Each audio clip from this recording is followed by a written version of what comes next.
Bismillahirrahmanirrahim. Alhamdulillahirabbil alamin.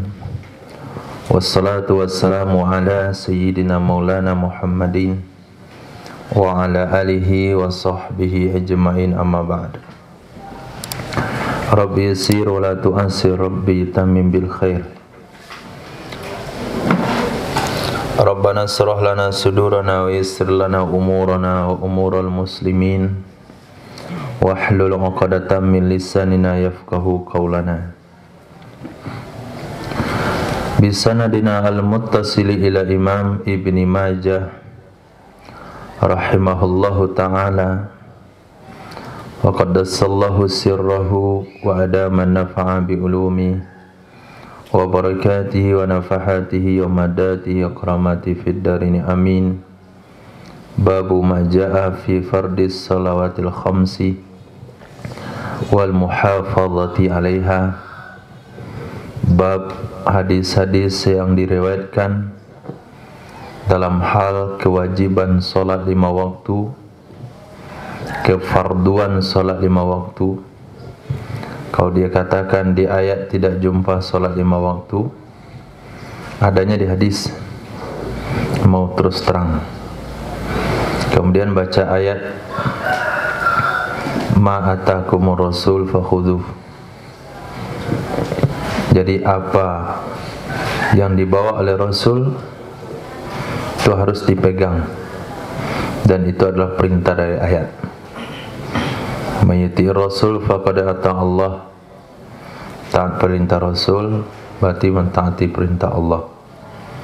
Kalaupun tidak jumpa secara terang jelas di dalam Al-Quran 5 salat waktu, hanya ada 3 katanya.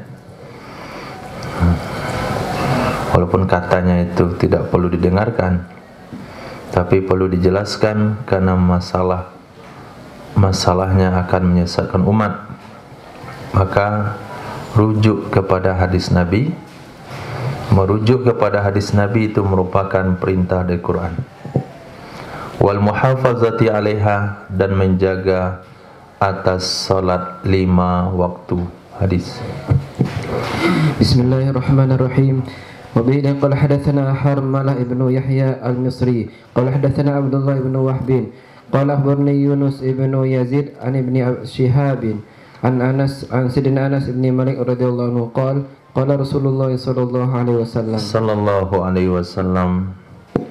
Diriwayatkan dari sahabat Sayyidina Anas bin Malik radhiyallahu an, beliau mengatakan, bersabda Rasulullah sallallahu alaihi wasallam, faradallahu ala ummati, mewajibkan, memfardukan oleh Allah subhanahu wa ta'ala atas umatku khamsina salatan, 50 salat. Faraja'tu bidzalik, maka aku kembali dengan demikian perintah. Aku kembali dengan demikian perintah. Kembali dari mana? Aku kembali dari mana? Kembali daripada Sidratul Muntaha, mau turun ke bumi. Aku kembali dari Sidratul Muntaha, mau turun ke bumi dengan membawa perintah kepada umat 50 salat. 50 waktu salat setiap hari. Kapan kita belajarnya itu? 50. Anggaplah 30 waktu siang, 20 waktu malam.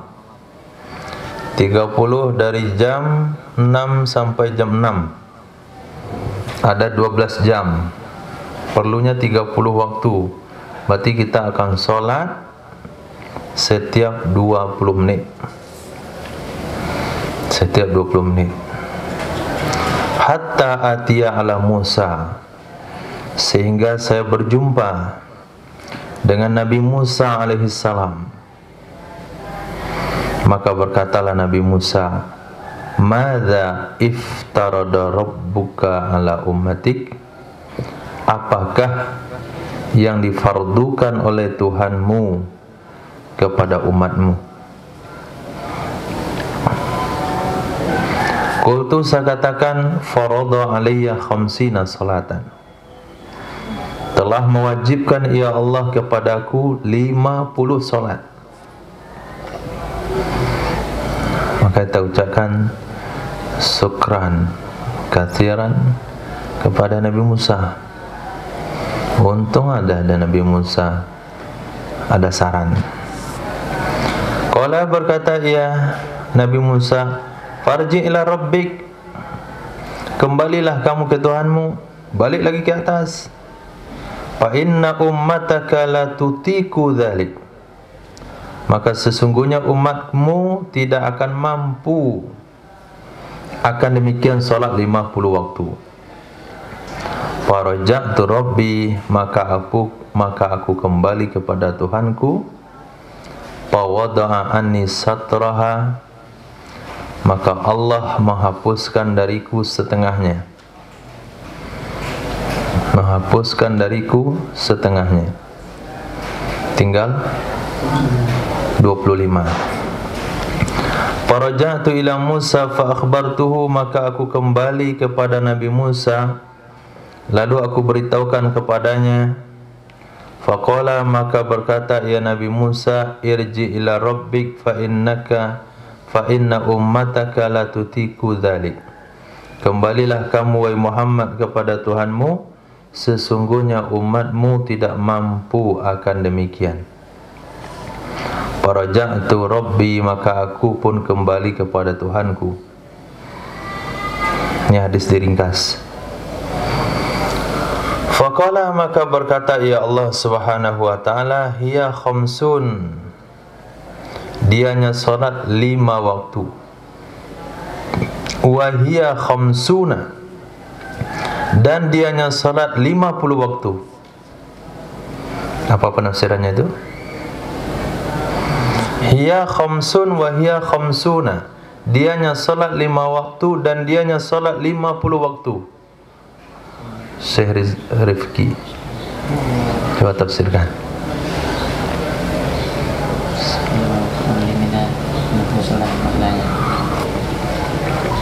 5 waktu pelaksanaannya sama dengan 50 solat pahalanya. Al-hasanatu bi asri amthaliha.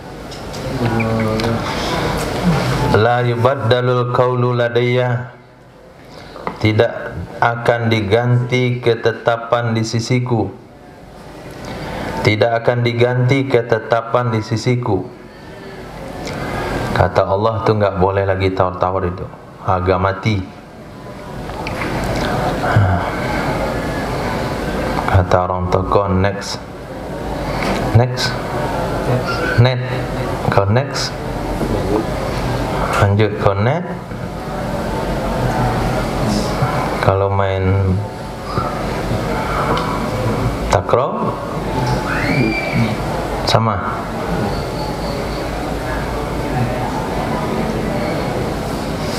Tapi setelah net itu masih bisa anda sebelah sana. Nanti ketika orang toko bilang nih harga net nih, masih bisa sebelahnya pak kan. Kan masih ada orang sebelah net itu. Mati kalau ada net itu berhenti situ enggak kan? Masih bisa melangkah ke sebelahnya, ada satu lapangan lagi situ.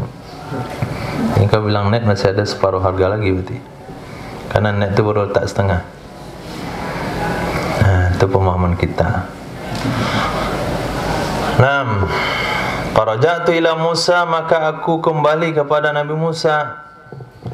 Faqala, maka berkatalah Nabi Musa, raji' ila rabbik, kembalilah kamu, murajaahlah kamu, berdiskusilah kamu dengan Tuhanmu. Faqultu, saya katakan, qad istahyaitu min rabbi, sungguh aku sudah malu dari Tuhanku. Aku sudah malu. Cukuplah itu 5. Dan Allah juga sudah katakan, la yubaddalul qawlu ladayya, ketetapan yang tidak bisa diganti. Nah, hadis. Dan yang indan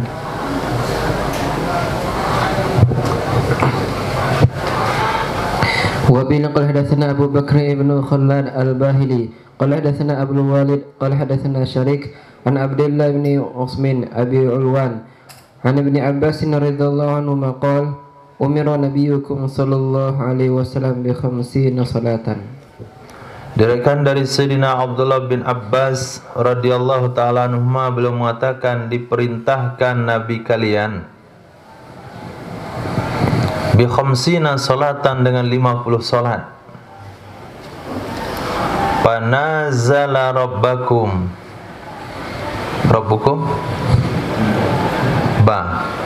Panazala rabbakum ayyaj'alaha khamsa salawatin.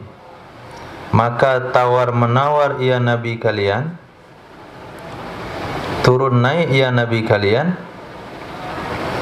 Panazala, maka turun naik ia Nabi kalian, rabbakum, bertemu dengan Tuhan kalian, ayyaj'alaha, supaya menjadikan ia Tuhan kalian akannya solat 5 solat.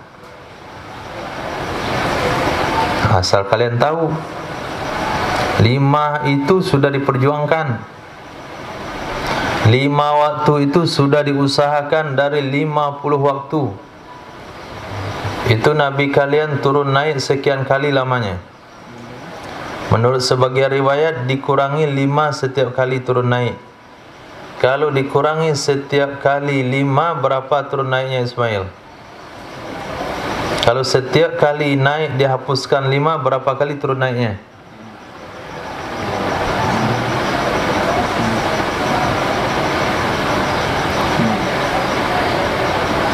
Hah? 18.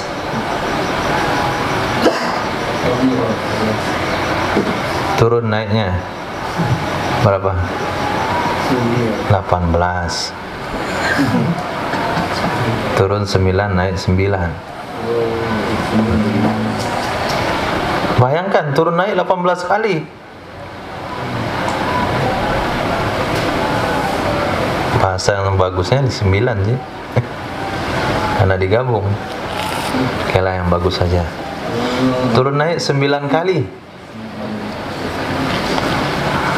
Demi memperjuangkan solat dari 50 waktu jadi 5 waktu.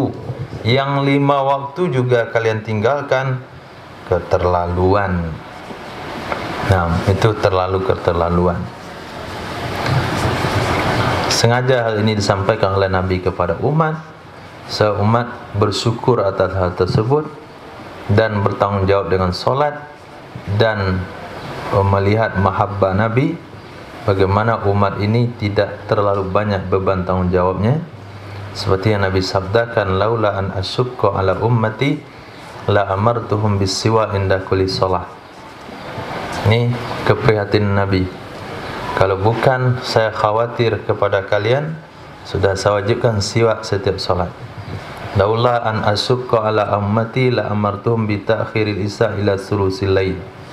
Kalau saya tidak khawatir kepada kalian, aku dah wajibkan salat isya itu di sepertiga malam akhir. Laula, kenapa Rasulullah tidak keluar pada setiap malam Ramadan? Khawatir kalau sampai diwajibkan kepada umat. Jadi kekhawatiran itulah menunjukkan bagaimana Nabi ini berfikir solat itu, ibadah itu, umat itu dengan ibadahnya itu enggak ada yang tertinggal.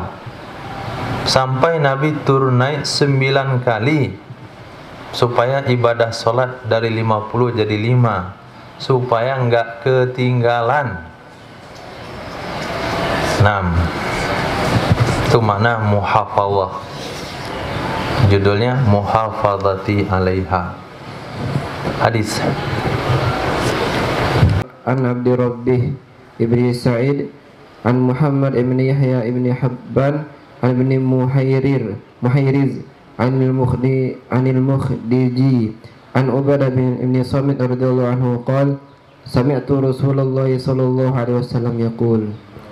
Diriwayatkan dari sahabat Nabi Sayyidina Ubadah bin Samit radhiyallahu anhu, beliau mengatakan, aku pernah mendengar Rasulullah sallallahu alaihi wasallam bersabda, khamsu salawatin, 5 ibadah salat.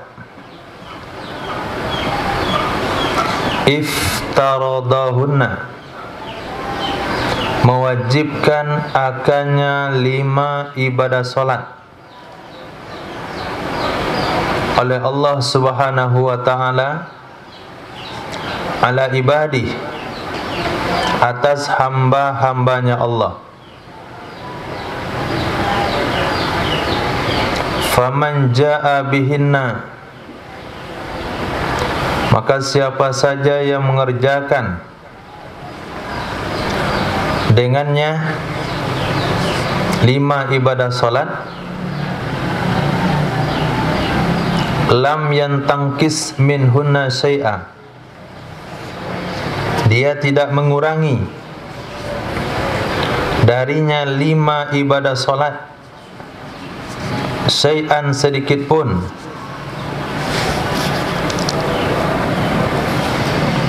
istighfafan, karena meremehkan, karena merendahkan, menganggap enteng, bihaqqihinna, dengan haknya solat, fa innallaha, maka sesungguhnya Allah Subhanahu wa ta'ala ja'ilun lahu, menjadikan baginya seseorang yaumal qiyamati, pada hari kiamat, ahdan, akan janji. Innallaha la yukhliful mi'ad, Allah tidak pernah menyalahi janjinya. Apa janji Allah bagi orang yang menjaga solat, tidak mengurangi solat karena meremehkan? Bahwa Allah akan memasukkan orang itu ke dalam surga. Itu janji Allah. Allah akan masukkan orang itu dalam surga kalau dia jaga solat 5 waktu, tidak kurang sedikit pun, sejak usia balik, 5 kali sehari semalam. Kalaupun ada yang tertinggal, bukan karena istighfar, bukan karena menganggap enteng, tapi tertinggal mungkin karena naik kendaraan mobil tidak mau berhenti-berhenti, tertinggal mungkin karena tertidur, tertinggal mungkin karena sakit, tapi tertinggal solat karena meremehkan solat itu nggak pernah. Maka orang itu akan dimasukkan oleh Allah ke dalam surga, janji Allah. Wa man jaa bihinna, siapa saja yang mengerjakan dengannya solat, qadistangqasa, sungguh ia mengurangi, minhunna, darinya solat, syai'an, sesuatu, kurang solatnya, istighfafan bihaqqihinna, karena menganggap enteng dengan haknya solat. Biarlah tinggal zuhur, orang sedang ramai, biarlah tinggal subuh, ngantuk, biarlah enggak solat isya, dah kemalaman. Ada solat-solat dia itu bolong-bolong dengan alasan-alasan enggak jelas. Lam yakul lahu indallah ahdun, tidak ada baginya seseorang di sisi Allah janji. Jadi enggak ada perjanjian di akhirat dia masuk surga, itu enggak ada. Allah enggak janji sama dia. Nasibnya bagaimana? Tergantung. Insya'a adzaba, jika Allah mau, Allah akan azab dia. Berapa azab yang telah dijanjikan dalam hadis? 1 solat masuk neraka, 1 hukum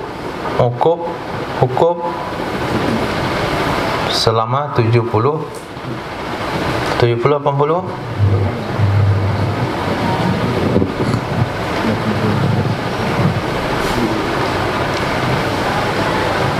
70-80 tahun. Anggaplah 80 tahun, 70 tahun. 1 hukum 80. Hidup taklim kamar. Talim rumah? Talim halaqah? 80 tahun. 80 tahun akhirat. Satu hari di akhirat 1000 tahun di dunia. Berarti 80 kali 360 kali 1000. Berapa?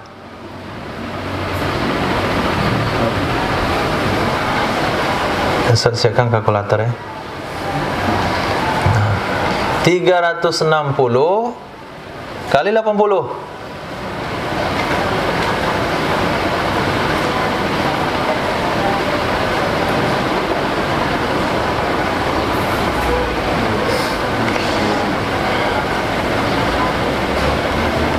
Maka syarat pendaftar tuh kalau alim pandai berhitung.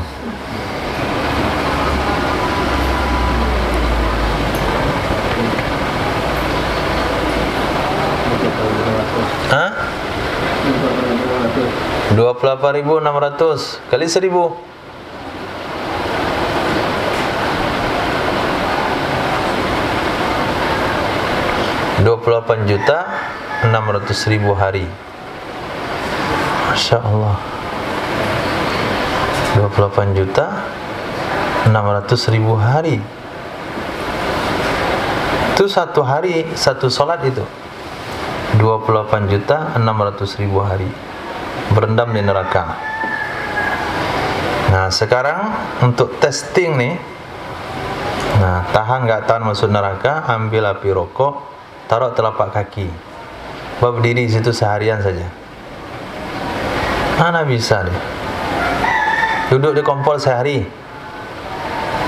nggak bisa juga. Nggak bisa. Kalau begitu jangan nggak sholat mas.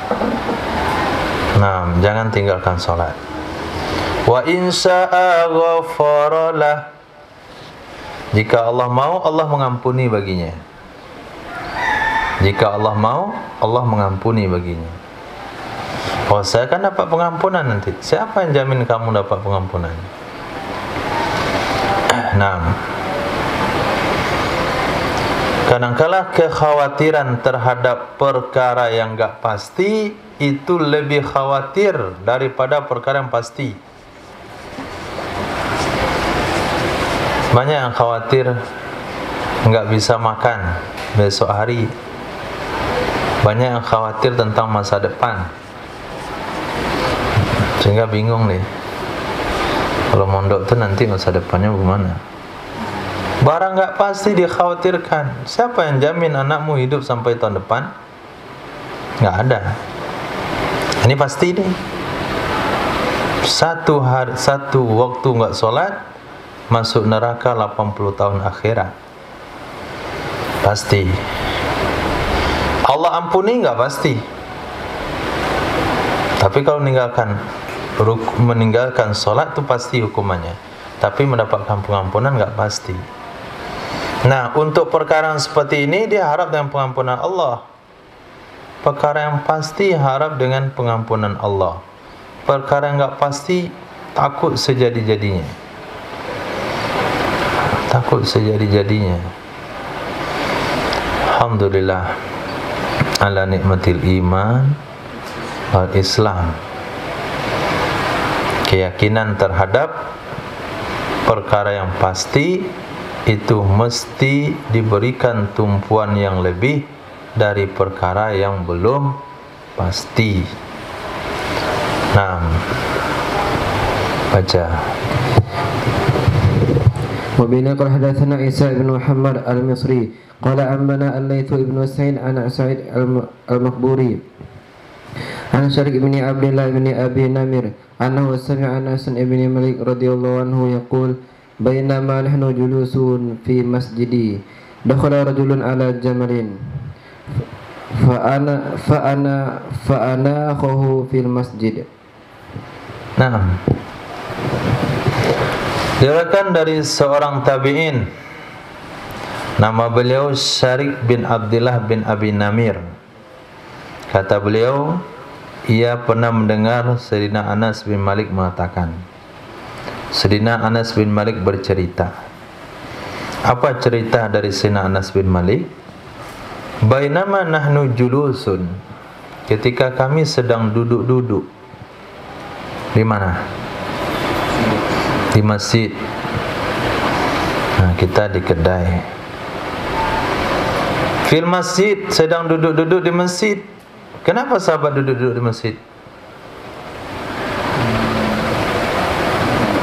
Karena belum ada kedai.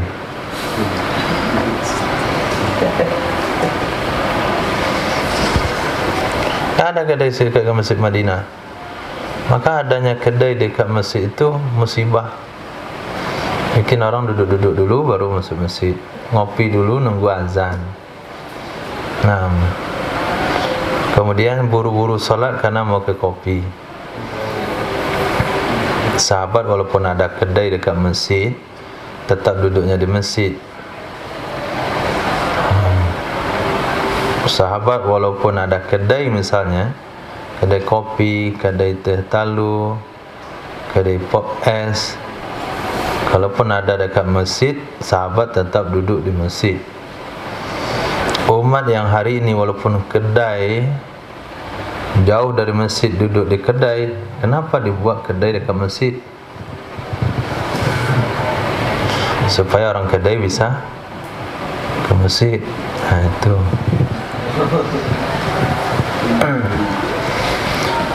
Nah, dakhala rajulun, masuk seorang laki-laki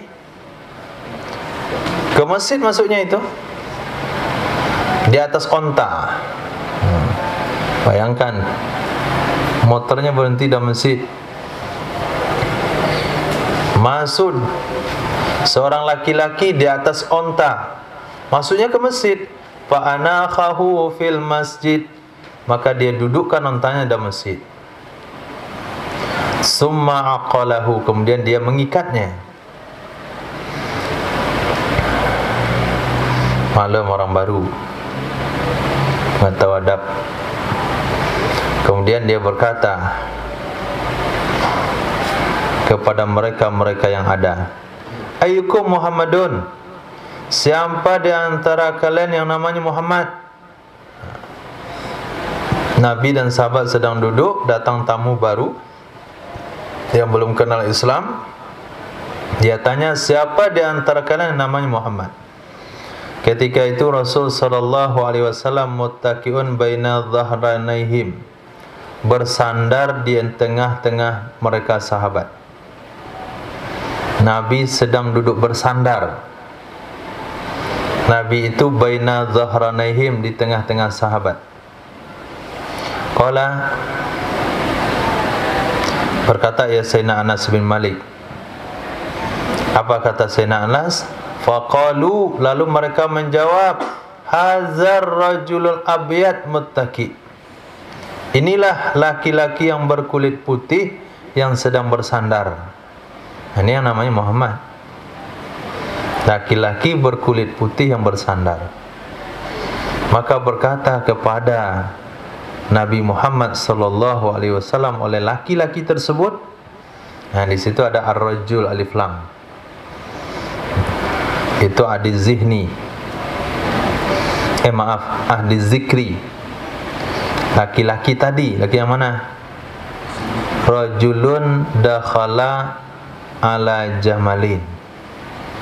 Laki-laki yang masuk ke masjid dengan ontanya.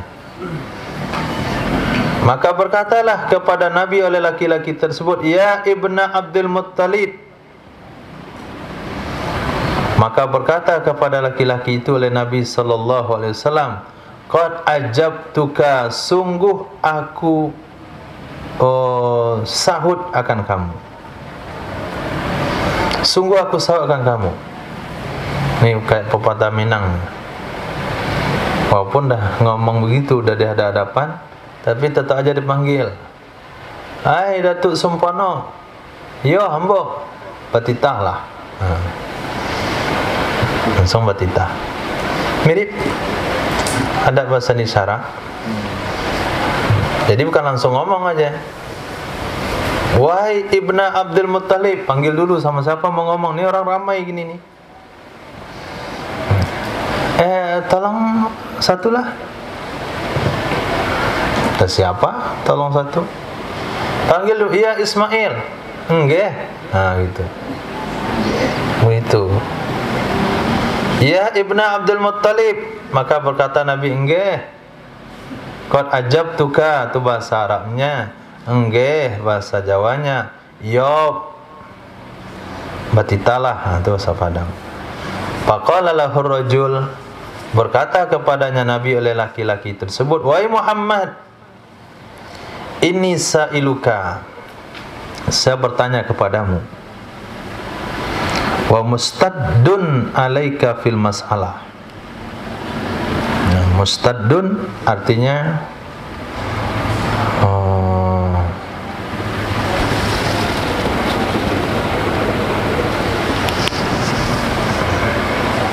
memastikan atau menekankan di atasmu dalam bertanya. Artinya saya sungguh-sungguh bertanya ini. Saya mau bertanya kepadamu dan saya sungguh-sungguh bertanya. Fala tajidanna alayya fi nafsik, maka jangan sekali-kali kamu merasa terhadap diriku di dalam dirimu. Apa maksudnya? Apa bahasa kita itu? Nah, jangan tersinggung dah. Nah, itu bahasa. Saya bertanya kepadamu dan saya memastikan di atasmu dalam bertanya, maka jangan sekali-kali kamu mendapatkan di atas diriku di dalam dirimu.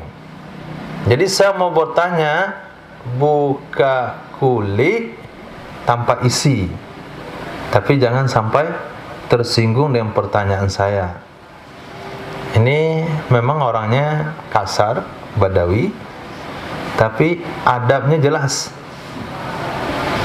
Faqala, maka dia berkata, salma badalak, tanyalah apa saja yang terlintas dalam benakmu. Ma bada artinya jelas. Tanyalah apa saja yang jelas bagimu. Kalau sudah jelas, apa bertanya? Maksudnya yang terlintas dalam benakmu. Faqala rajul, berkatalah laki-laki tersebut, nasyattuka bi rabbik, aku meminta kepadamu dengan Tuhanmu. Ini kalau Arab bertanya pakai itu maknanya pertanyaan yang pasti, enggak boleh canda sedikit pun di situ. Jangankan bercanda, jawabnya senyum aja enggak boleh itu. Kalau begitu, ansyaduka billah, nah, aku memohon kepadamu dengan Tuhanmu, aku bertanya kepadamu dengan Tuhanmu, wa rabbi man qablak, dan Tuhan orang sebelummu, demi Tuhanmu, dengan Tuhanmu dan Tuhan orang sebelummu. Allah arsalaka ilan nasi kullihim, benarkah Allah yang mengutusmu kepada manusia seluruh mereka? Nah, kan pertanyaan itu. Itu kalau bukan Nabi, kalau pemimpin dunia yang ngomong begitu, tangkap dia. Nah, provokator. Langsung begitu, eksekusi, minimal di penjara. Nah, itu perasaannya begitu. Maka Arab ini minta maaf dulu dia sebelumnya. Allah arsalaka ilan nasi kullihim, benarkah Allah yang mengutusmu kepada manusia seluruh mereka? Faqala Rasulullah sallallahu alaihi wasallam, Allahumma na'am, demi Allah iya. Faqala, maka berkata ia Arab, ia laki-laki, fa'ansuduka billah, aku memohon kepadamu dengan nama Allah. Allah amaraka an tusalliya salatil khamsi fil yaumi wa lailah, benarkah Allah yang memerintahkan kamu bahwa kamu salat 5 waktu dalam sehari semalam? Allah enggak merintahkan itu. Qala Rasulullah sallallahu alaihi wasallam, Allahumma na'am, demi Allah iya. Qala fa ansuruka billah, Allah amaraka an tasuma hadzal syahr minas sana, apakah Allah yang memerintahkanmu bahwa kamu puasa ini bulan dari setahun, bulan Ramadan maksudnya? Faqala Rasulullah sallallahu alaihi wasallam, Allahumma na'am. Qala, berkata ia laki-laki tersebut, fa ansuduka billah, Allah amaraka an ta'khudha hadhihi sadaqah min aghniyaina. Apakah Allah yang memerintahkan kepadamu bahwa kamu ambil ini zakat dari orang-orang kaya di antara kami, fataqsimaha ala fuqara'ina, lalu engkau membagikannya kepada orang-orang miskin di antara kami? Allah juga kan suruh itu. Faqala Rasulullah sallallahu alaihi wasallam, Allahumma na'am. Faqala rajul, berkata laki-laki itu, amantu bima ji'ta bi, aku beriman dengan apa saja yang engkau bawa dengannya. Wa ana rasulun mawwara'i min qaumi, saya ini adalah utusan orang-orang yang tinggal di belakang saya, di kaum saya. Di belakang saya itu bukan belakang punggung dia, tapi di belakang, di kampungnya. Saya adalah utusan orang-orang di belakang saya dari kaum saya. Nama saya adalah Dimam ibnu Sa'labah, saudara di Bani Sa'ad bin Bakar. Beliau sudah masuk Islam, kemudian pulang ke kampung, kemudian memberikan pencerahan kepada umat bahasanya Nabi itu memang betul-betul Rasul sallallahu alaihi wasallam. Akhirnya berimanlah seluruh masyarakat daripada Sayyidina Dimam ibnu Sa'labah. Itu pemimpin Arab. Memang dari dulu mereka mematuhi kepemimpinan, dan pemimpin itu menjalankan status kepemimpinannya dengan sebenarnya. Bahkan pemimpin suku, kalau sekiranya perlu berkorban hewan ternak untuk kepentingan sukunya, maka dia akan korbankan. Begitu bangsa Arab dalam menjaga kepemimpinan. Ya, di sini dia tidak tahu dengan Rasulullah, bisa saja kedatangan dia dibunuh dan sebagainya. Tapi karena dia pemimpin, dia datang sendiri, bertanya secara langsung dan membuat informasi yang jelas kepada kaumnya. Arab, orang Arab pedusunan, memang kasar, tapi tahu tata krama.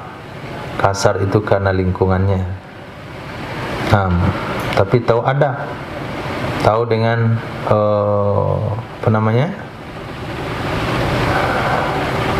bernegosiasi, tahu kata pembuka, tahu kata penutup. Asal ngomong tidak, ada mukadimahnya. Hadis. Bismillahirrahmanirrahim. Wa bihi qala hadatsana Yahya ibn Utsman ibn Sa'id ibn Katsir ibn Dinar al-Himsi qala hadatsana Baqiyah ibn al-Walid qala hadatsana Dubarah ibn Abdullah ibn Abi Sulaik qala akhbarani Duwaidu ibn Nafi' ibn Zuhri qala Sa'id ibn Musayyib radhiyallahu Musayyib inna Aba Qatadah bin Rib'i akhbarahu anna Rasulullah sallallahu alaihi wasallam qala,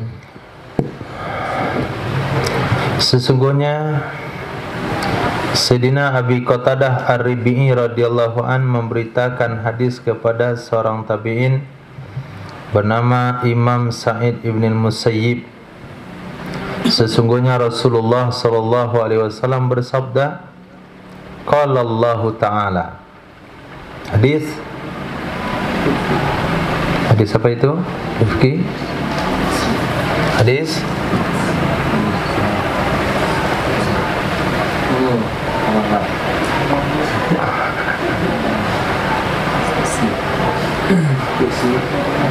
kursi atau qudsi atau kursi?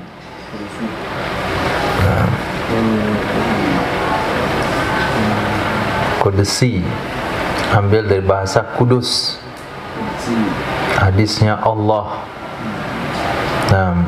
Malikul Quddus. Qala Allah Ta'ala iftaratu ala ummati, aku wajibkan di atas umatmu wahai Muhammad, ummatika, khamsa salawatin, 5 salat. Wa ahidtu indi ahda, aku berjanji di sisiku, aku berjanji di sisiku akan janji. Artinya aku sudah menetapkan komitmen di dalam diriku sendiri. Annahu, sesungguhnya, man hafadha alaihinna, siapa saja yang menjaga atasnya 5 waktu, li waqtihinna, bagi waktunya 5 waktu, adkhaltuhul jannah, aku masukkan dia dalam surga. Itu janji Allah. Allah berjanji kepada dirinya sendiri. Wa man lam yuhafil, siapa saja yang tidak menjaga alaihinna, di atasnya 5 waktu, fala ahda lahu indi, maka tidak ada jaminan, tidak ada janji bagi orang tersebut di sisiku. Misal kita berangkat 9 orang ke Jogja, kemudian jumpa dengan pemilik pesawat. Apa kata dia? Saya janji bayar 7 orang.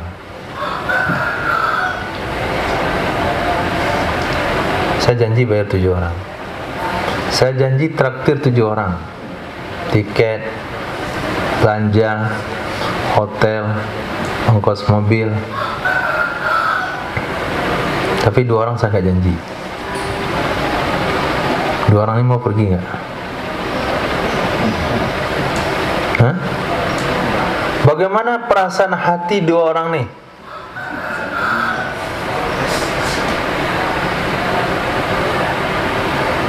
Gelisah, bahkan gak pergi dia. Saya gak pergi, gak janji, gak pasti ntar uang juga gak ada. Yang sudah dapat janji nih, oh senang, Masya Allah, yakin dia. Itu baru janji makhluk. Nah, kira-kira ketika pulang di akhirat, jumpa dengan Allah, ada orang yang Allah dah janji sama dia akan dimasukkan dalam surga. Ada orang gak punya janji dengan Allah, berani mati? Kira-kira kalau dengan dunia, kalau nggak ada janji itu kita nggak nyaman. Tapi kalaupun ada janji dari makhluk yang kadang-kadang ingkar janji, kita merasa senang juga dan merasa aman. Walaupun janji itu bisa saja nggak ditepati, tapi Allah yang tidak akan menyalahi janjinya sudah berjanji, siapa yang mati jaga 5 sholat tepat waktu dapat jaminan surga. Orang yang tidak menjaga sholat tidak ada janji buat dia. Kalau dia memahami makna dari hadis itu, dia resapi, dia renungkan, mati, pulang ke akhirat, jumpa dengan Allah, tidak ada janji apapun, merasa aman. Nah, kalau merasa aman, berarti nenek moyangnya lah di akhirat itu yang banyak. Memang siapa dia merasa aman? Cucu Nabi tidak, keponakan Nabi tidak, orang kampung Nabi juga tidak. Bahkan karena Nabi merasa cuek dan santai, mati tidak menjaga ibadah sholat.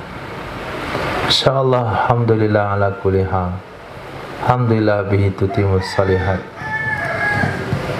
Semoga kita mampu menjaga sholat 5 waktu, sehingga kalau mati sudah dapat tiket surga. Itu mana muhafadzah alaihinna, menjaga 5 sholat, menjaga sholat 5 waktu. 6. cukup banyak hadisnya. Babu ma jaa fi fadli salati fil masjidil haram wa masjidin nabi sallallahu alaihi wasallam. Bab hadis-hadis yang diriwayatkan tentang kelebihan solat di Masjidil Haram dan kelebihan solat di Masjid Nabi. Wa bin qal hadatsana Abu Mus'ab al-Madani Ahmad ibn Abi Bakr qala hadatsana Malik ibn Anas an Zaid ibn Rabah wa Abu Ubaidillah ibn Abi Abdullah an Abi Abdullah al-Aghar an Abi Hurairah radhiyallahu anhu anna Rasulullah sallallahu alaihi wasallam qala. Sesungguhnya Rasulullah sallallahu alaihi wasallam bersabda, salatun fi masjidi hadza, satu ibadah solat di masjid aku yang ini, itu lebih baik dari 1000 ibadah solat fi masiwa, pada masjid selainnya, kecuali Masjidil Haram. Kecuali Masjidil Haram. Sekali solat di Masjid Nabi itu sama pahalanya, kelebihannya 1000 ibadah solat di masjid-masjid lain selain Masjidil Haram. Bagaimana ketertinggalan amal kita itu? Kita ada salat enggak di masjid, musola pun tidak, masjid tidak, musola pun tidak, hanya di tempat sementara. Sementara masyarakat Madinah 5 waktu salat di masjid, bahkan di Raudhah. Lalu masyarakat Makkah 5 waktu salat di Makkah, lebih tinggi lagi daripada Masjid Madinah.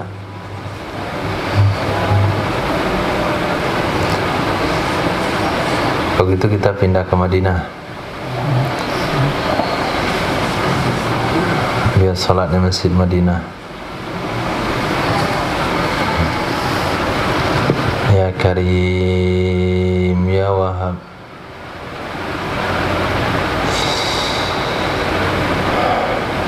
Hadis.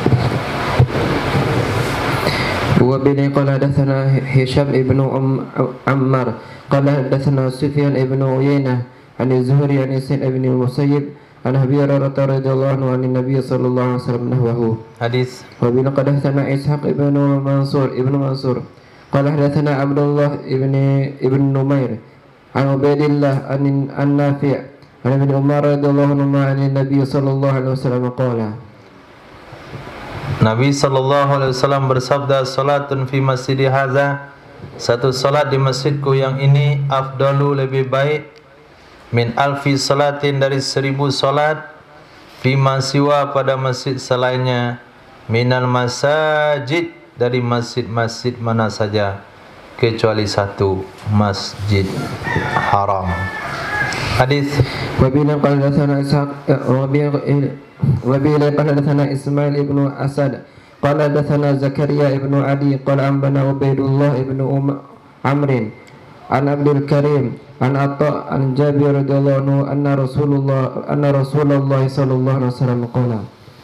Diriwayatkan dari Sayyidina Jabir bin Abdullah radhiyallahu an, sesungguhnya Rasulullah sallallahu alaihi wasallam bersabda, salatun fi masjidi, satu salat di masjid aku, afdalu, lebih baik, min alfi salatin fi masiwah, dari 1000 salat pada masjid selainnya masjid aku, kecuali Masjidil Haram. Wa salatun fil Masjidil Haram, satu salat di Masjidil Haram, afdalu, lebih baik dari mi'ati alfi salatin, 100.000 salat pada masjid selainnya. Lebih baik pada 100.000 salat pada masjid selainnya. Ihsan. Berapa kali lipat kelebihan Masjidil Haram dan Masjid Madinah? Hah?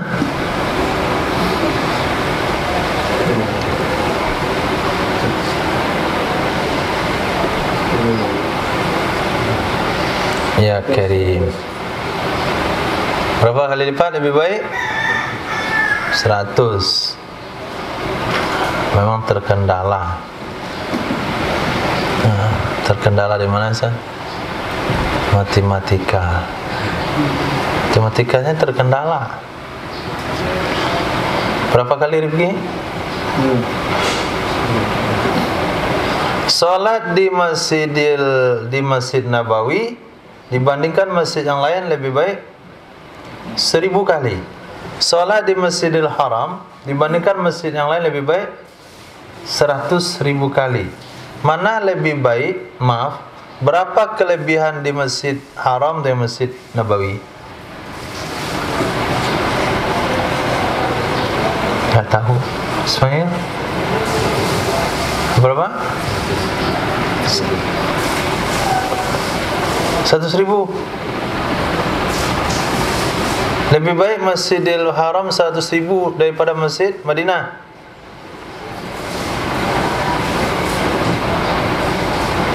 Ya. Kalau Masjidil Haram lebih baik dari Masjidil Madinah 100.000 kali, berarti Masjidil Haram lebih baik pada masjid yang lain 100 juta kali.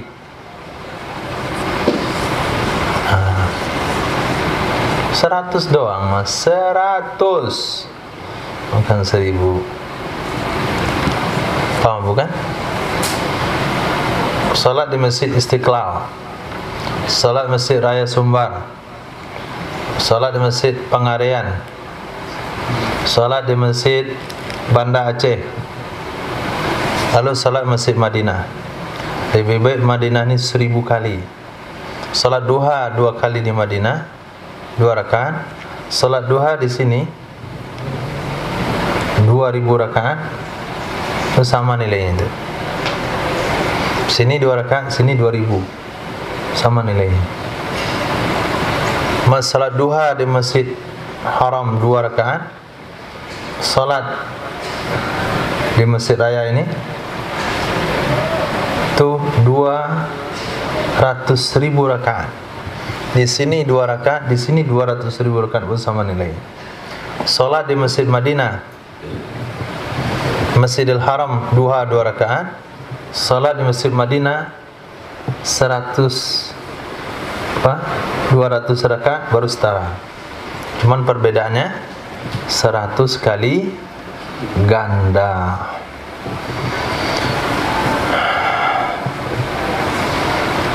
Lalu dicermati hadis ini oleh pergerakan dakwah. 124.000 sahabat semuanya mengenal fadilah salat di Masjidil Haram dan fadilah salat di Masjid Nabawi. Tapi 100.000 tinggal dan selebihnya pergi meninggalkan fadilah salat itu. Kenapa?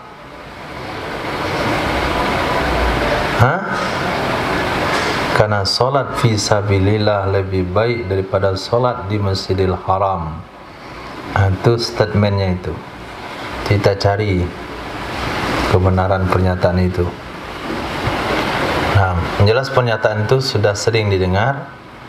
Nah, masjid sahabat-sahabat berani meninggalkan solat di Masjidil Haram yang pahalanya 100.000 kali lipat untuk memperjuangkan agama. Kenapa kira-kira?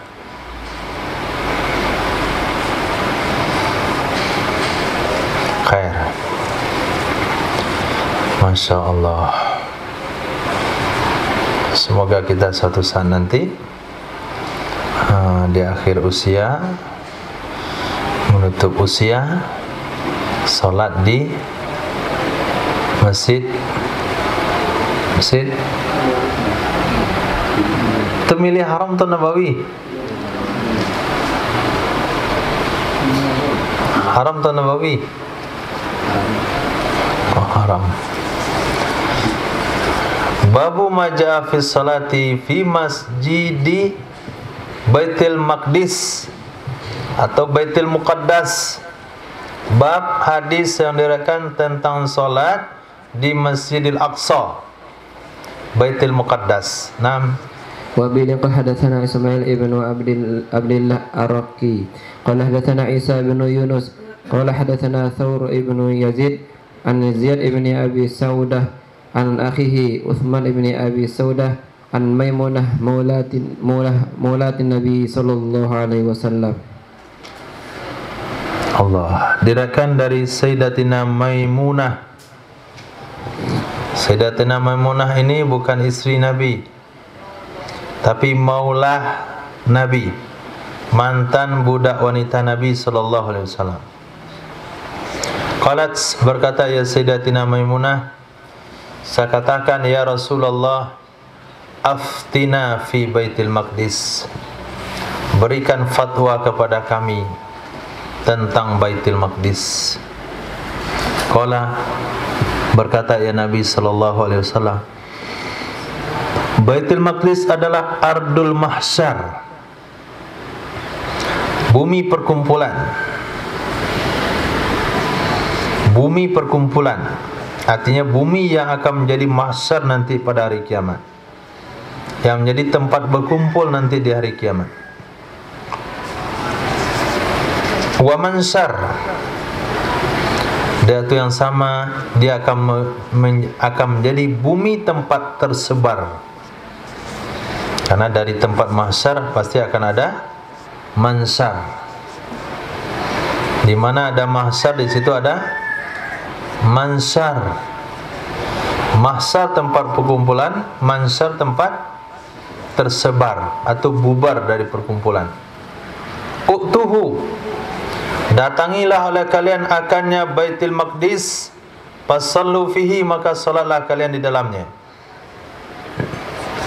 Ketika ada paket umroh Makkah, Madinah, Baitul Maqdis, itu boleh dipilih kalau ada uang lebih. Makkah, Madinah, Baitul Maqdis. Ada perintah Nabi situ, datangi olehmu akannya Baitul Maqdis. Fa inna salatan fihi ka alfi salatin fi ghairi. Sesungguhnya salat di Baitul Maqdis sama dengan 1000 salat pada selainnya. Qultu, saya katakan, ara'aita illam astati' an atahammala ilaih. Apa pendapatmu wahai Rasul, jika aku tidak mampu bahwa aku berangkat ke sana? Aku tidak mampu berangkat ke situ karena enggak ada uang. Patuhdi lahu zaitan yusraju fihi. Kalau enggak mampu maka kamu beri hadiah. Kamu kirimkan hadiah untuk Baitul Maqdis, minyak zait untuk dinyalakan lampu di dalamnya. Faman fa'ala dzalik, maka siapa saja yang melakukan demikian, memberikan sumbangan minyak untuk penerangan Baitul Maqdis, fahuwa kaman atah, maka dianya seseorang sama seperti orang yang datang kepadanya. Fahuwa, maka dianya seseorang, kaman sama dengan orang, atahu yang mendatangnya Baitul Maqdis. Naam, hadis. Wa bin qala hadatsana Ubaidullah ibn Jahmi al-Anmati qala hadatsana Ayyub ibn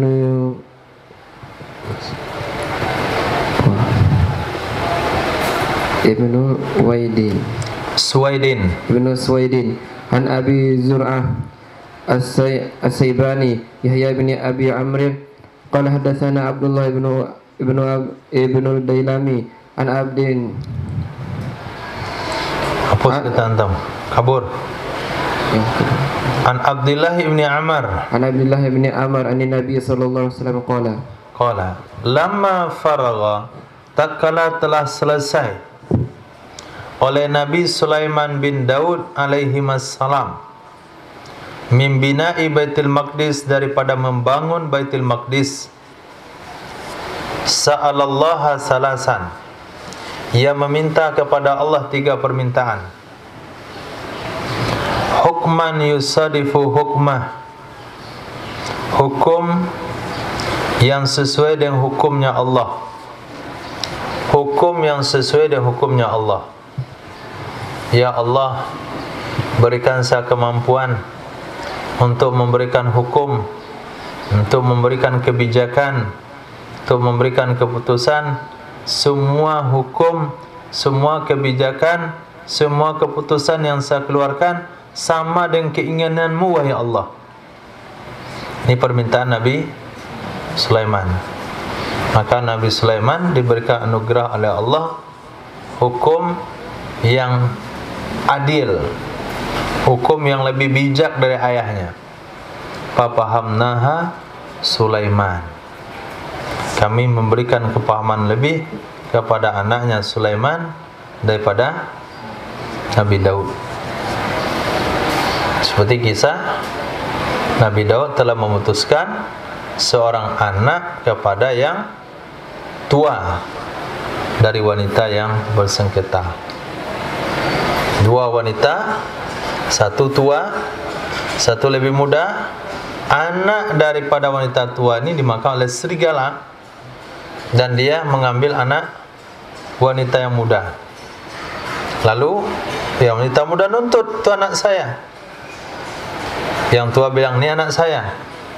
Datang kepada Nabi Daud, kata Nabi Daud, yang tua lah yang punya anak. Kamu kan muda masih, yang tua lah punya anak. Kamu bisa buat lagi ntar. Keluarlah dari pengadilan Nabi Daud. Nangislah yang muda ini. Datang Nabi Sulaiman, apa masalahnya? Cerita begini-begini. Nggak adil itu, kata Nabi Sulaiman. Biar adil kesini lagi. Nah, biar adil kita bagi dua anak ini. Itu baru adil. Kata yang tua, ayo bagus, bagi dua. Itu baru adil. Kata tua, daripada dibagi dua, mendingan kasih aja sama dia. Akhirnya Nabi Sulaiman, ini anak kamu.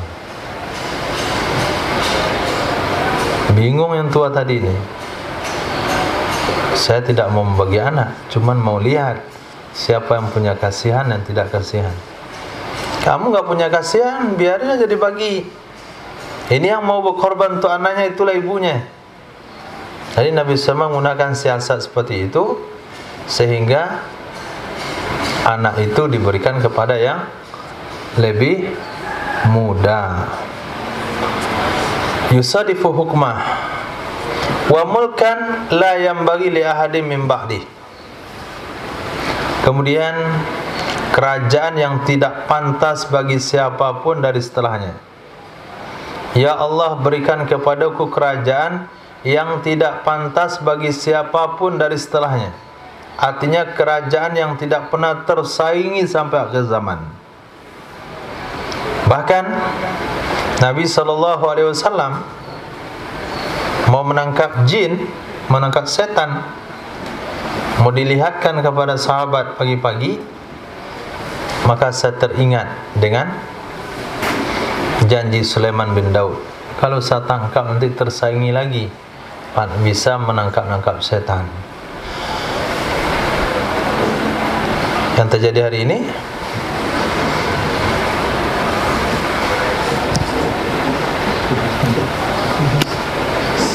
masuk. Udah. Nabi aja nggak mau. Dia nangkap setan, masuk asap 6 botol. Nah, dijual. Dia ke kebun binatang mahal itu. Maka kebun binatang itu akan terkenal. Kenapa? Ada setan di situ. Sehingga orang ramai datang. Kalau memang iya. 6. Jadi Nabi Sulaiman lah yang bisa mengendalikan jin. Mau diatur bagaimanapun. Disuruh bikin singgasana seperti lautan, dilapisi dengan kaca. Sampai Ratu Balqis pun tertipu. Ini menyeberangi lautan. Diangkat dia kainnya terus sampai di lutut. Kata Nabi Muhammad, sudah, itu kaca, itu bukan lautan. Karena Nabi Sulaiman dapat informasi Balqis itu lututnya berbulu. Ternyata tidak berbulu. Iya, bulu enggak? Kata enggak.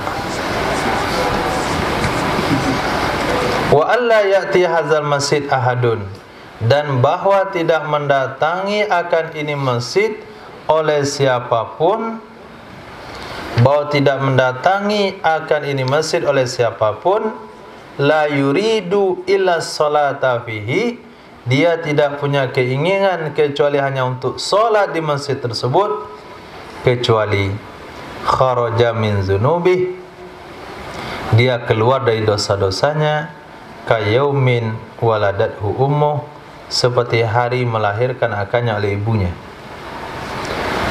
Apa tujuan dia ke Masjidil Aqsa? Hanya solat doang. Faqala Nabi sallallahu alaihi wasallam, amma sintani faqad utiyahuma. Adapun dua perkara, maka sungguh telah diberikan ia Nabi Sulaiman akan kedua-duanya. Nabi Sulaiman lebih memahami hukum. Nabi Sulaiman memiliki kerajaan, jin dan manusia, bahkan makhluk-makhluk burung sekalipun, hewan-hewan sekalipun, itu di bawah kendali Nabi Sulaiman. Wa arju, dan saya berharap, ayakuna, bahwa adalah qad utiyas salisa, bahwa diberikan akan yang ketiga. Sungguh diberikan ia Sulaiman akan permintaan yang ketiga. Doa Nabi Sulaiman saya berharap dikabulkan oleh Allah Subhanahu wa taala, karena doa itu terbuka untuk siapa saja sampai kepada umat baginda Rasul sallallahu alaihi wasallam. Hadis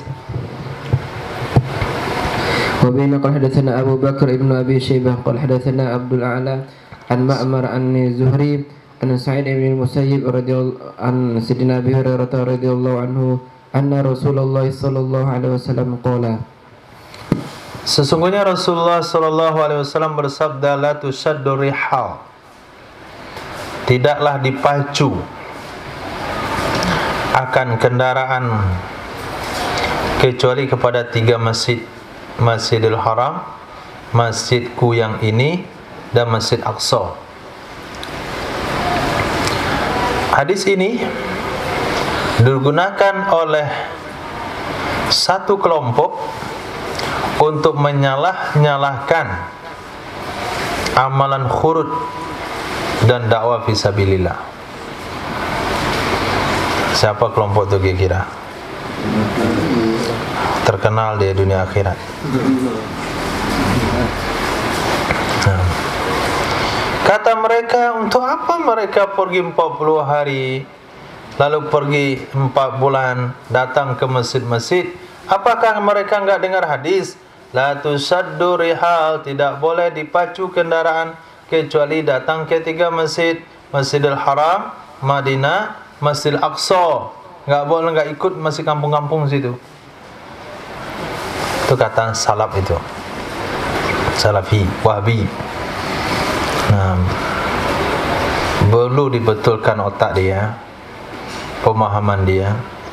Maksud di sini adalah tidak dipacu kendaraan, tidak dianjurkan mendatangi masjid-masjid karena tujuan kelebihan solat demi mendapatkan fadilah solat di masjid tersebut, kecuali tiga ini saja.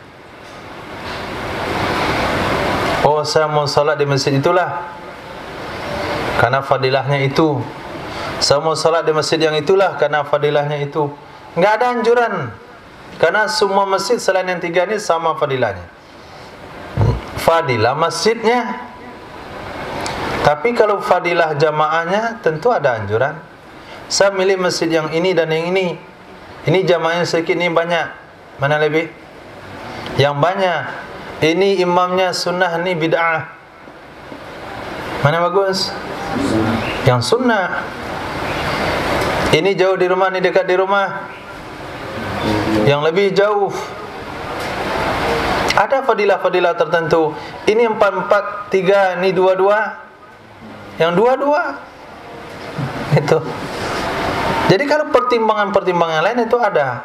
Apalagi pertimbangannya bukan mencari fadilah di masjid itu, tapi pertimbangannya adalah menghidupkan amal di masjid itu.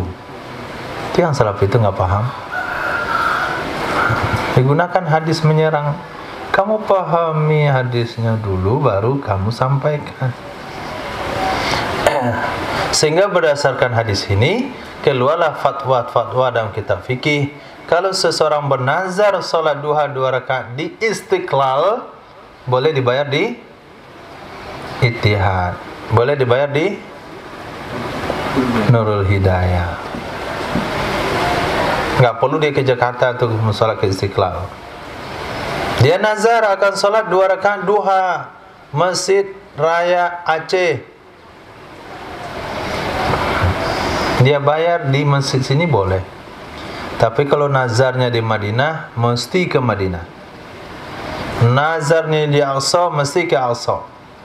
Nazar di Madinah bayar di Haram boleh nggak? Boleh. Nazar di Haram bayar Madinah? Tidak boleh. Itu mana la tusaddu rihal. Bukan hadis ini digunakan untuk menyalahkan amalan orang-orang yang datang ke masjid-masjid. Hadis. Wa bina qala hadatsana Hisham ibn Ammar qala hadatsana Muhammad ibn Shu'aib qala hadatsana Yazid ibn Abi Maryam an Qaz'ah an Abi Sa'id wa Abdullah ibn Amr ibn al-As radhiyallahu anhu anna Rasulullah sallallahu alaihi wasallam qala, sesungguhnya Rasulullah sallallahu alaihi wasallam bersabda, la tusaddur rihalu illa ila salasati masajid. Tidak dipacu kendaraan kecuali ke 3 masjid, Masjidil Haram, Masjidil Aqsa, dan masjid aku yang ini. Babu maja fi salati fi Masjid Quba. Bab hadis yang diriwayatkan tentang solat di Masjid Quba. Di mana ada nih?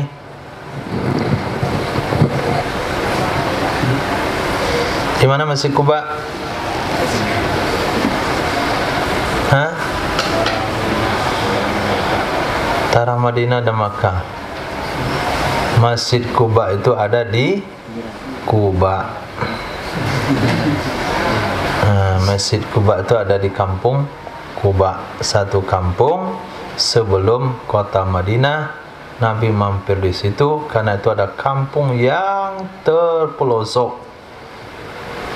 Dan Nabi bangun di situ karena akan meninggalkan sejarah Nabi dan akan menjadi kampung yang akan dikunjungi oleh sahabat setelahnya. Kapan Nabi berkunjung ke Masjid Quba? Kapan? Setiap hari Sabtu. Nah, itu dalil Jaulah 2.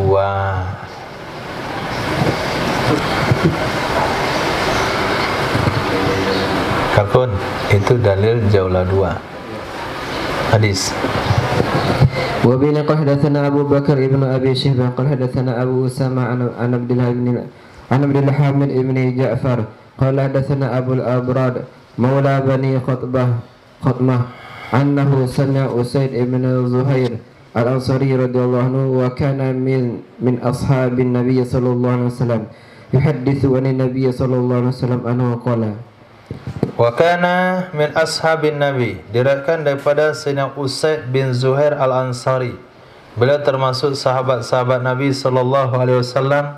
Yuhadditsu, beliau meriwayatkan hadis dari Nabi sallallahu alaihi wasallam, annahu qala, sesungguhnya Nabi sallallahu alaihi wasallam bersabda, salatun fi Masjid Quba ka umratin, satu salat di Masjid Quba, artinya 2 rakaat, itu sama dengan umroh, sekali umroh.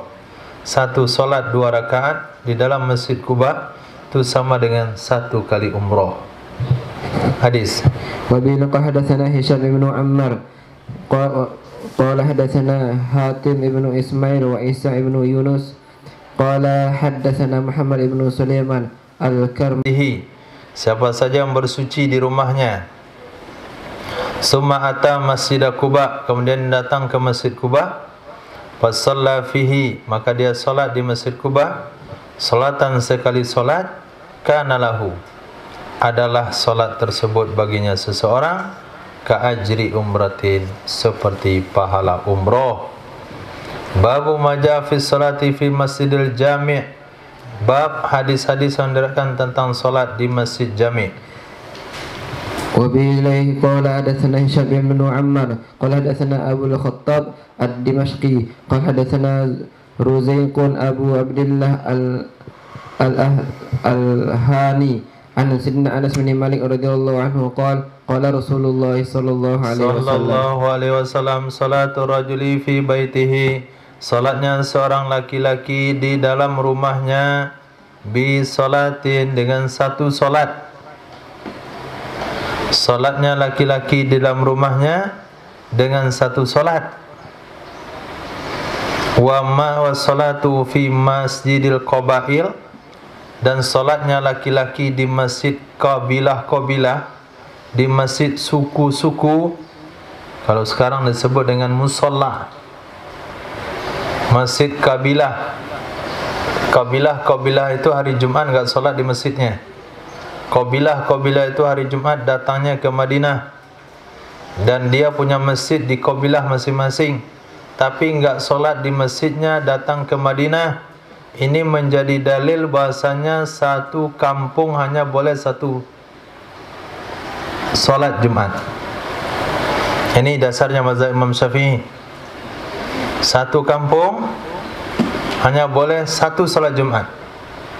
Bayangkan, sahabat-sahabat itu di masjidnya, di kabilah-kabilahnya ada masjid masing-masing, tapi dia solat Jumatnya di masjid Nabi. Bahkan ketika mereka enggak mampu pergi ke Masjid Nabawi, mereka enggak buat solat Jumat, tapi mereka buat solat zuhur ketika hari Id bertepatan dengan hari Jumat.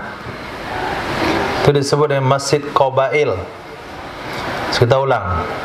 Salatul rajul fi baitihi bis salatin, salatnya seorang laki-laki di rumahnya dengan satu salat, dan salatnya laki-laki di masjid suku-sukunya, kabilah-kabilahnya, itu sama dengan 25 salat. Nah, salat di rumah dapat 1, salat di masjid kampungnya, sukunya dapat 25. Kalau hari ini solat di musalla.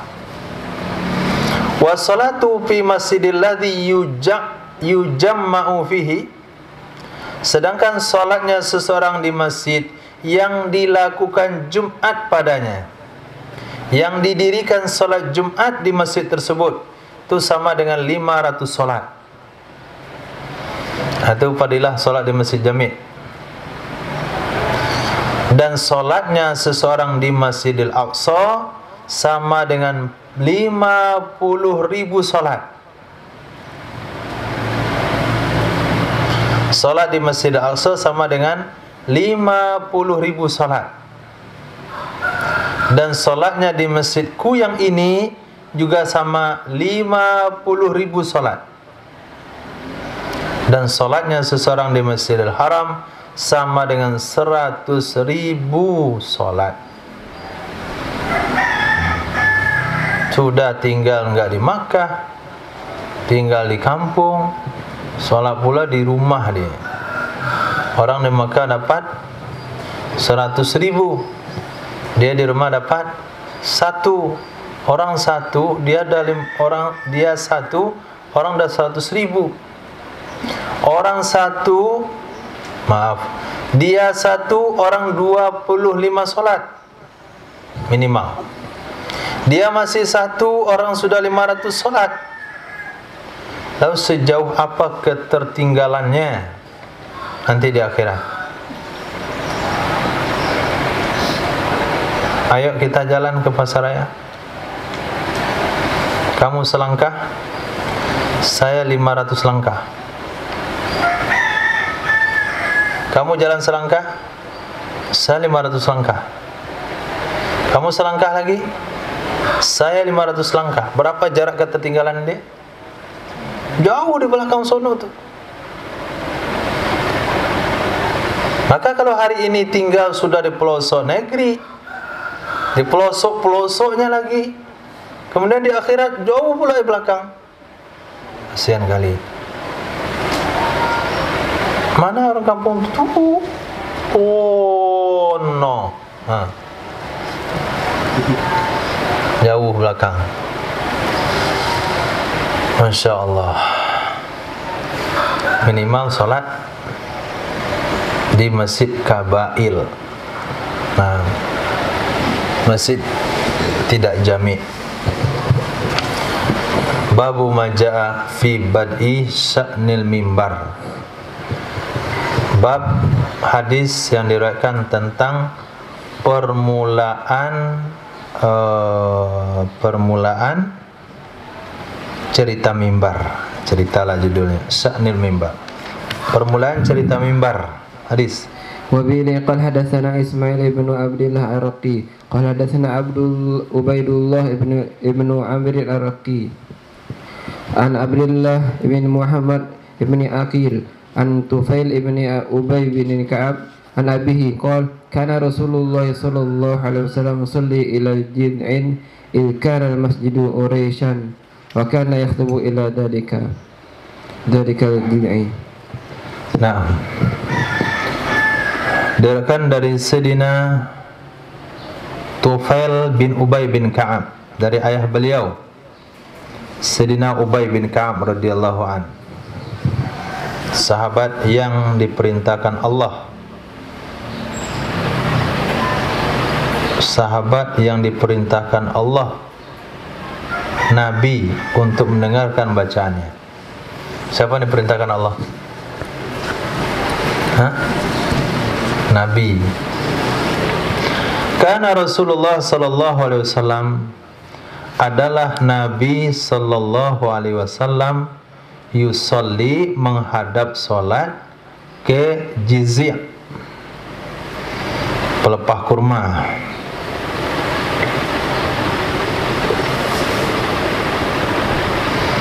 Izkan al-masjidu arisan, ketika adalah masjid itu aris. Aris itu artinya beratapkan pelepah kurma. Ketika adalah masjid beratapkan pelepah kurma.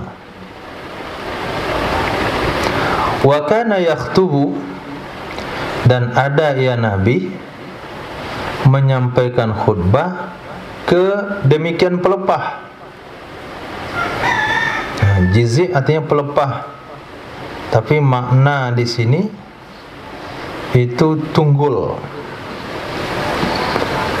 batang korma, karena masjid itu adalah kebun korma sebelumnya,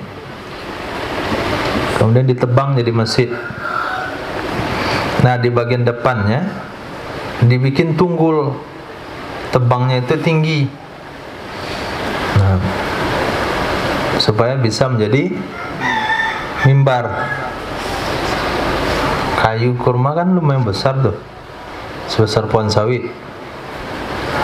Potong kira-kira 50 cm. Kan bisa letak buku pada lama gitu. Assalamualaikum warahmatullahi wabarakatuh. Bisa kita ambil itibar cerita ini. Anjing aja ada kebersamaannya. Cerita anjing. Ikram pula anjingnya. Panggilin kawannya, diantarkan, dan makan kawannya pergi, dia makan sisa-sisanya, dia pun pergi. Kebersamaan seekor anjing. Dia nggak lihat kenapa anjing punya akhlak begitu. Karena ketularan daripada ikramnya sahabat yang mengikutinya. Dia lihat anjingnya, masa ada anjing kayak gitu? Ini anjing yang ikut orang soleh. Jadi orang soleh zaman dulu bukan hanya menularkan sifat ikram kepada kawannya, hewan yang ikut dengan dia pun ketularan ikramnya. Di situ inti ceritanya. Tapi nggak sampai pemahamannya ke situ. Si anak-anak.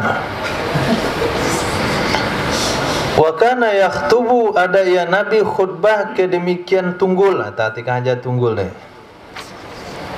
Faqala rajulun min ashabihi, berkatalah salah seorang laki-laki dari sahabat-sahabatnya Nabi sallallahu alaihi wasallam, halaka, bolehkah bagimu an naj'ala laka syai'an, bahwa kami buatkan bagimu sesuatu, bahwa kami buatkan bagimu sesuatu, taqumu alaihi, engkau berdiri di atasnya sesuatu pada hari Jumat,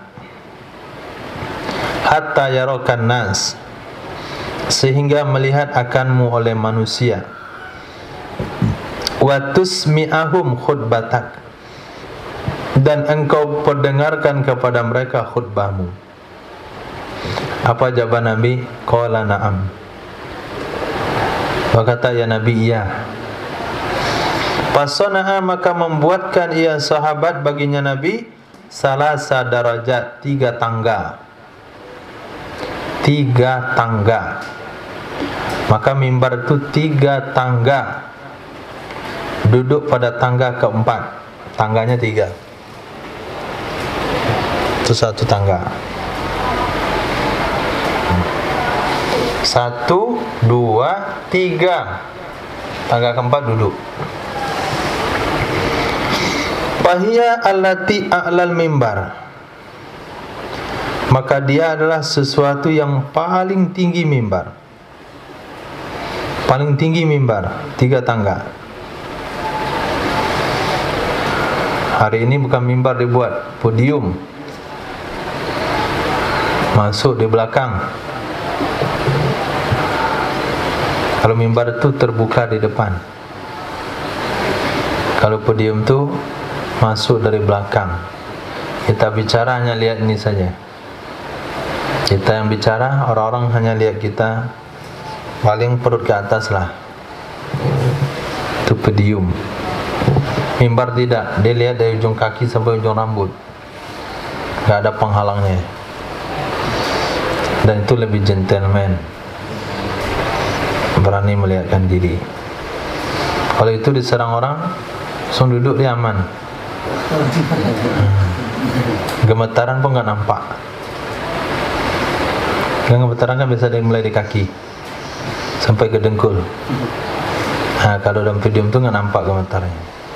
Tapi kalau di mimbar itu nampak. Falamma wudi al mimbaru, maka takala diletakkan mimbar, wada'uhu fi maudi'il ladzi fihi, meletakkan mereka sahabat akannya mimbar di tempatnya Nabi, yang ada ya Nabi di tempat itu. Jadi Nabi, mereka meletakkan akannya mimbar di tempatnya Nabi, alladzi fihi, yang Nabi ada di situ. Yang biasa Nabi duduk di situ, situ letakkan mimbar. Falamma arada Rasulullah, maka tatkala menginginkan oleh Rasul sallallahu alaihi wasallam ayyakuma, bahwa Nabi berdiri ke mimbar, marra ilal jiz'il ladzi kana yaktubu ilaih, melewati ya Nabi ke pelepah, ke tunggul yang ada ya Nabi sebelumnya khutbah ke tunggul itu.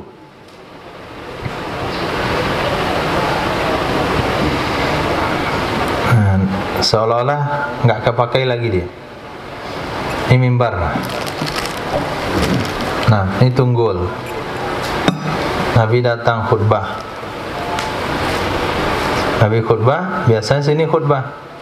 Sekarang kalau ada mimbar, Nabi lewat. Tinggal dia. Dilewatin oleh Nabi. Apa yang terjadi di tunggul ini? Falamma jawazal jiz'a, maka tatkala melewati ya Nabi akan tunggul tersebut, khara ati khorob, berteriak dan menangis ya tunggul, berteriak dan menangis ya tunggul, hatta tasadda'a,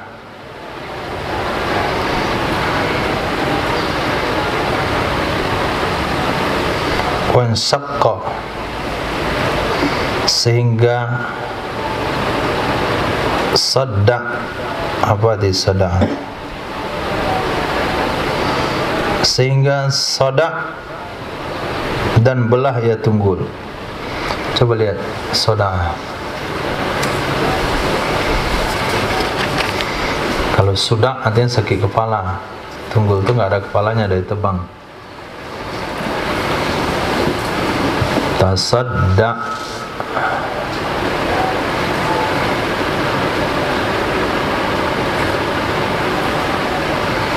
sad, terus ba, ta, sa, jim.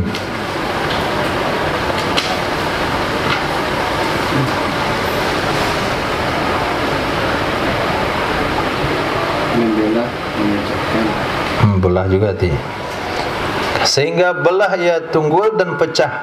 Kan sama maknanya. Sehingga belah ia tunggul dan pecah. Oh, tambah. Meledak langsung. Itu karena ditinggalin Nabi. Maka turunlah Rasul sallallahu alaihi wasallam lamma sami'a sautal jizi', tak kala mendengar ya Nabi suara tunggul itu. Famasahu biyadih, maka mengusap ya Nabi akannya tunggul dengan tangannya. Usap itu, belai, antoklah, tok, diam, hatta sakan, sehingga tenang ya tunggul. Summa raja'a ilal mimbari, kemudian kembali ya Nabi ke mimbar.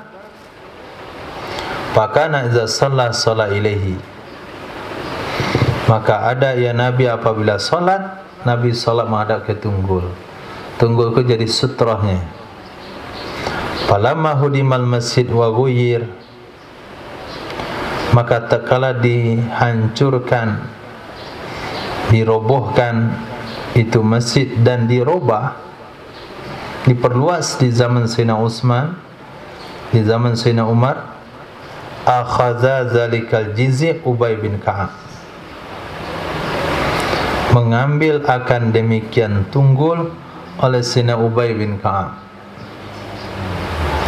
Wa kana indahu fi baitihi hatta baliya, ada ia tunggul bersama Sayyidina Ubay di rumahnya Sayyidina Ubay sampai hancur.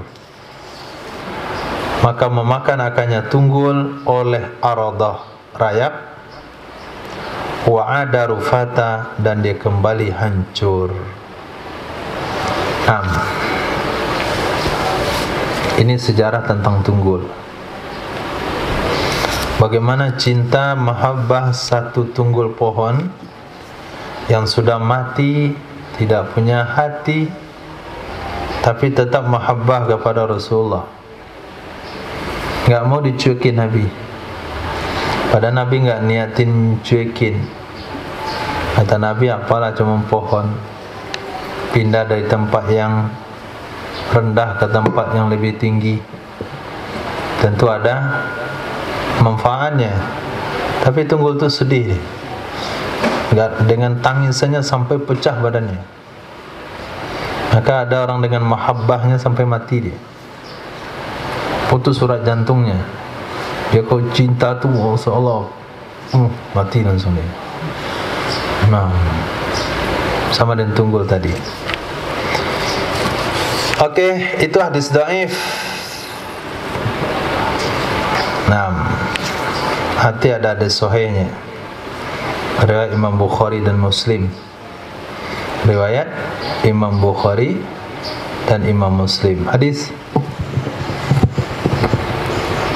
وبه قال حدثنا أبو بكر ابن خلاد الباهلي قال حدثنا بهز ابن أسد قال حدثنا حماد ابن سلمة عن عمار ابن أبي عمار عن ابن عباس رضي الله عنهما وعن ثابت عن سيدنا أنس رضي الله عنه أن النبي صلى الله عليه وسلم كان يخطب إلى جذع.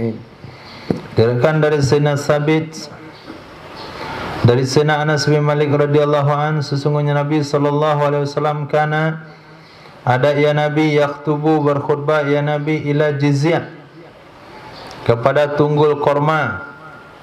Falamma takhazal mimbar, maka tak kala membikin ya Nabi akan mimbar. Nabi bikin dengan perintah Nabi, Nabi bikin dengan saran sahabat, bukan Nabi tukangnya. Maka tak kala membikin ya Nabi akan mimbar, pergi ya Nabi ke mimbar. Fahannal jizi', maka menangislah pelepah itu, menangislah tunggul korma itu. Fa'atahu, maka datang ya Nabi sallallahu alaihi wasallam akannya tunggul. Fahtadanahu, maka memeluk ya Nabi akannya tunggul, maka dia pun diam. Maka berkata ya Sayyidina Rasul sallallahu alaihi wasallam, "Lau lam ahtadinhu, jikalau tidak aku peluk akannya, lahanna ila yaumil qiyamah, sungguh dia akan menangis sampai hari kiamat." Kalau terjadi menangis sampai hari kiamat, tentu Madinah itu jadi objek wisata lagi, bukan jadi tempat ibadah. Madinah dan segala fasilitas yang ada, yang tujuannya hanya untuk ibadah, itu sebagai menjadikan objek. Apalagi kalau masjid hanya diperuntukkan untuk objek, bukan untuk ibadah. Buktinya apa? Buktinya apa? Datang situ bayar. Hadis.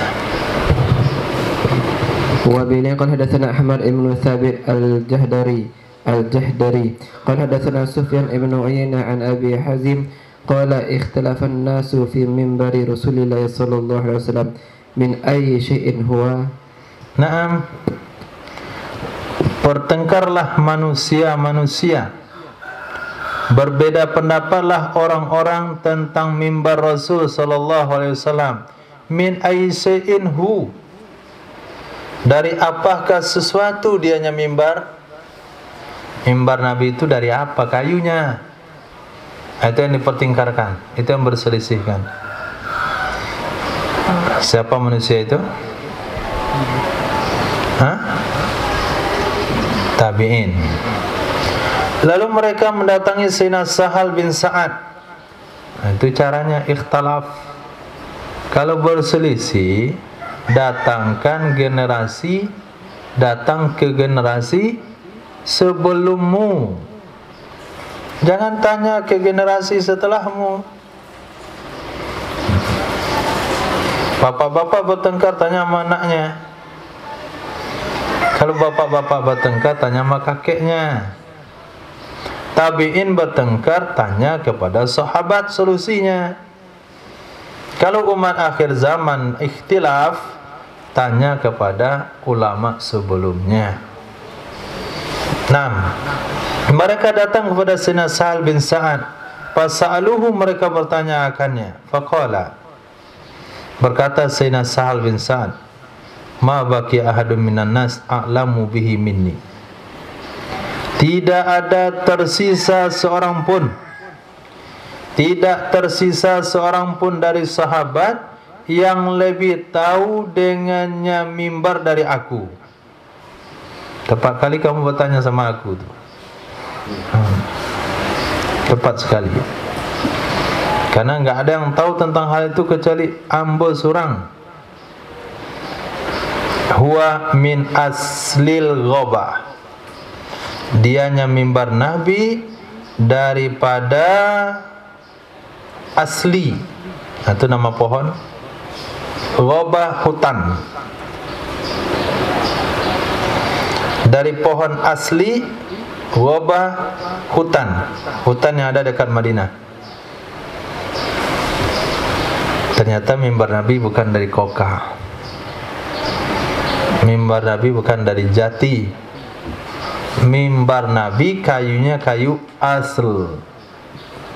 Bukan kayu asli ya, kayu asl. Nanti kalau pergi ke Arab, sempat untuk jalan-jalan ke hutan, tanyalah sama orang Arab tu mana pohon asl. Nah, kalau ada bibitnya bawa, tertanam di kampung. Nah, kira-kira 40 tahun panen buat mimbar. Setelah mimbarnya jadi, antum naik khutbah meninggal di situ. Karena ke Arabnya kapan? Nah, pulangnya situ buah bibit tinggal tumbuh berapa lama? Sekarang usia 40, tumbuhnya 40-80, selesai mimbar atau meninggal. Biar nggak ribet, beli aja jati Jepara. Nah, biar nggak ribet lagi, buat dari besi dan triplek. Nah, jadi mimbar Nabi itu dari pohon asl, dari hutan. Amilahu fulanun maula fulanah, yang membikin akarnya oleh si fulan. Itu arsiteknya. Itu bukan arsitek sih. Apa namanya? Tukangnya fulan. Fulan itu adalah budaknya si fulanah. Nah, fulanah inilah yang datang kepada Rasulullah. Ya Rasulullah, li ulamun najjar. Saya punya budak tukang kayu. Bolehkah saya bikinkan mimbar untukmu? Penawaran dari si fulanah. Nah, maka kalau ada kemajuan masjid dan ada usulan dari ibu-ibu, itu mesti juga didengar. Karena yang ngusulin mimbar itu ibu-ibu zaman Nabi. Kata ibu-ibu, Pak pengurus, tambahlah kipas. Pak pengurus, kasih TV lah tempat kami biar nampak Ustaz penceramahnya. Usulan perlu dipertimbangkan. Karena mereka yang jauh di belakang. Kenapa ide ini muncul dari fulanah? Karena fulanah ini datang ke masjid, susah dengarin suara Nabi. Mau natap muka Nabi di belakang jauh susah. Maka diusulin buat mimbar. Kebetulan dia punya potensi, punya budak tukang kayu. Oke, najjar, yang tukang kayu. Faja'a bihi, maka datang ia si budak dengannya mimbar. Selesai mimbar dibuat, faqama alaih, berdiri ya Nabi di atasnya mimbar ketika diletakkan. Langsung Nabi pakai. Untuk apa Nabi pakai kali pertama? Untuk apa? Untuk solat. Fastaqbalal kiblata, maka menghadap ya Nabi ke kiblat. Wa qaman nasu khalfahu, berdirilah sahabat-sahabat di belakangnya Nabi. Faqara'a, maka membaca ya Nabi, baca apa? Al-Fatihah dan surah. Di mana dibaca? Di atas mimbar. Summa raka'a, kemudian rukuk ya Nabi. Di mana rukuknya? Di atas mimbar. Summa rafa'a ra'sahu, kemudian mengangkat ya Nabi akan kepalanya. Di mana Nabi i'tidal? Di atas mimbar. Untuk sujud nggak bisa di atas mimbar. Karena mau sujud cuma satu anak tangga. Faraja'a qahqara, mundur ya Nabi, kembali ya Nabi hal keadaan mundur, sehingga Nabi sujud di lantai. Kemudian kembali ya Nabi ke mimbar, maka berdiri ya Nabi, baca surah Al-Fatihah di mimbar, rukuk di mimbar, i'tidal di mimbar, mau sujud, raja'al qahqara, kembali ya Nabi mundur sampai sujud di lantai. Sehingga sahabat dari jauh bisa melihat bagaimana tumit Nabi dalam solat, bagaimana rukuk Nabi, bagaimana i'tidal Nabi. Kalau hanya sujud yang Nabi, kalau hanya Nabi mengajarkan solat di bawah, itu hanya beberapa orang sahabat yang di depan saja yang lihat. Tapi ketika Nabi solat di atas tempat yang tinggi, bisa diperhatikan oleh sahabat. Maka dalam kitab fikih kita lama wajib mandi junub bagi orang-orang yang junub ketika kafir. Mandi junub Pak? Ustaz Sabun Sumatera Barat. Dari Papua ada Sumatera Barat. Antum. Dah mandi ramai-ramai, kemudian wuduk ramai-ramai sungai. Dah duduk ramai-ramai, pergi ke masjid. Di mana Pak Imam salat? Salat di atas tempat yang tinggi. Perhatikan. Pastu sallu kama ra'aitumuni usalli. Atau kama qala Rasulullah sallallahu alaihi wasallam. Jadi dia perhatikan salat. Jadi semua jemaah Allah. Tangannya satu. Nah, begitu Nabi mengajarkan sahabat sholat. Nah, itu kegunaan mimbar kali pertama dipakai oleh Rasulullah SAW sebelum digunakan untuk khutbah pada hari Jumat. Hadis. Wa bin qala hadatsana Abu Bishr Bakar ibnu Khalaf qala hadatsana ibnu Abi Adi an Sulaiman at-Taymi an Abi Nadrah an Jabir bin Abdullah radhiyallahu anhu qala kana Rasulullah sallallahu alaihi wasallam yaqumu ila asli syajarah. Diriwayatkan dari Sayyidina Jabir bin Abdullah beliau mengatakan adalah Rasul sallallahu alaihi wasallam yaqumu berdiri ya Nabi ke pangkal pohon, asli syajarah, pangkal pohon yang disebut tunggul tadi, atau kepada jizya, pelepah kurma, maknanya adalah tunggul. Summa takhaza mimbaran, kemudian membuat ia Nabi akan mimbar. Qala fahannal jiz'u, maka menangislah pelepah itu ketika Nabi tidak lagi duduk berdiri dekatnya. Berkata Sayyidina Jabir, sehingga mendengarkan akannya tangisan oleh ahlul masjid, semua sahabat yang ada di masjid, sehingga mendatangi akannya pelepah, akannya tunggul oleh Rasul sallallahu alaihi wasallam. Famasahahu, maka mengusap ya Nabi akannya pelepah. Fasakanan, maka tenang ia. Faqala ba'duhum, berkata sebagai mereka, lau lam ya'tihi lahanna ila yaumil qiyamah, jikalau Nabi tidak mendatanginya, sungguh menangis ia pelepah sampai hari kiamat. Nah,